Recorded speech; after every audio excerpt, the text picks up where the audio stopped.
Yesterday somebody asked me to provide empirical evidence of God, and I did.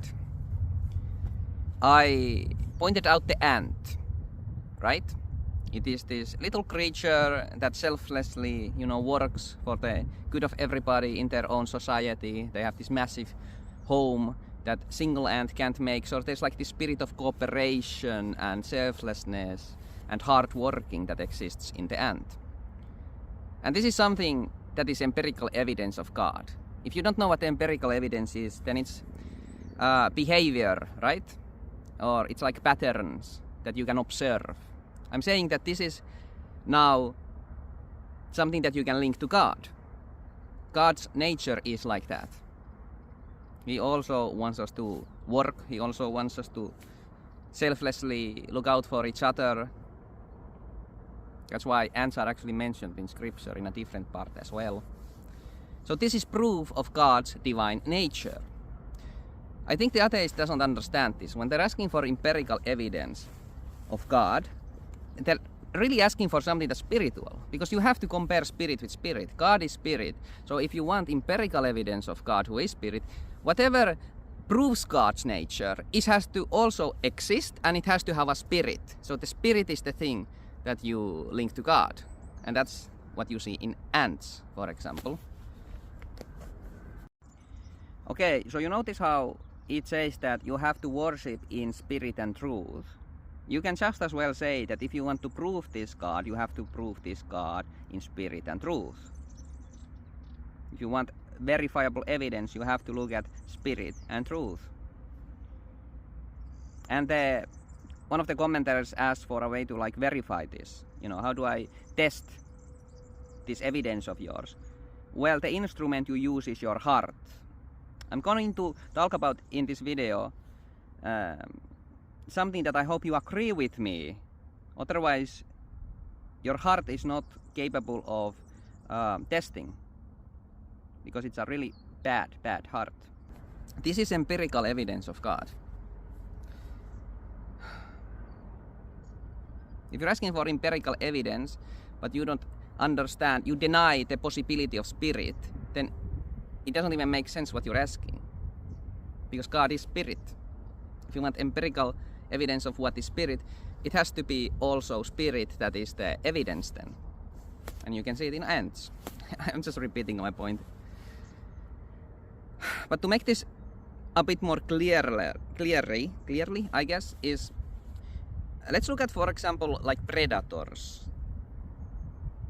Right? You have some kind of a predator that stalks its prey and then kills it and eats it to survive.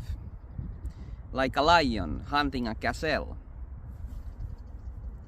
Is God's divine nature shown in that as well?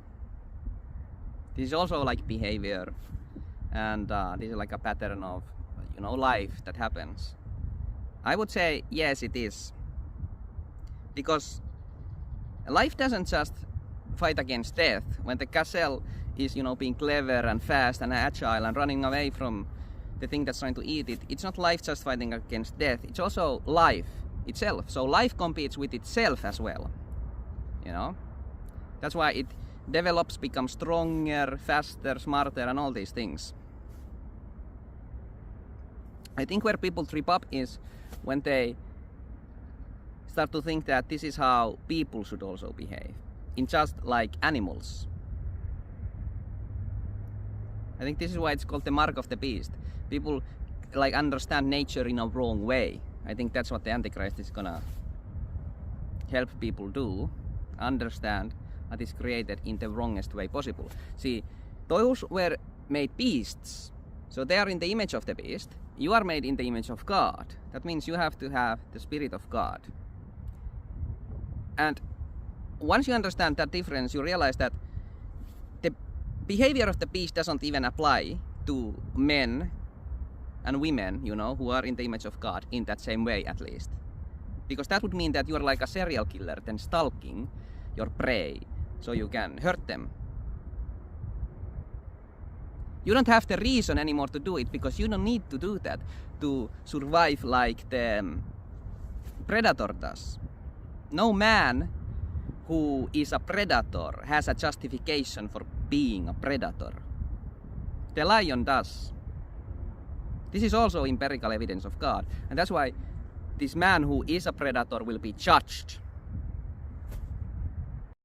I want to repeat this point so it's more clearer. It's not by accident that a man who behaves like a predator does not have a justification for needing to attack like a helpless woman and just do whatever, kill her. There is no justification for that. Some people are so corrupted, however, that they might want to do that, but that's not justifiable. And all of this is empirical evidence of God. It's not by accident that things are like this. The lion won't be judged for doing lion stuff. The gazelle won't complain to God. God, why did you let this happen? No, it's thinking, oh, I wasn't fast enough, I wasn't clever enough, I should have, zigzagged instead of zigged or whatever. It only makes sense in that context. You're in the image of God. You need to understand these things. Because this is what exists. This is empirical evidence. I hope somebody understood my explanation.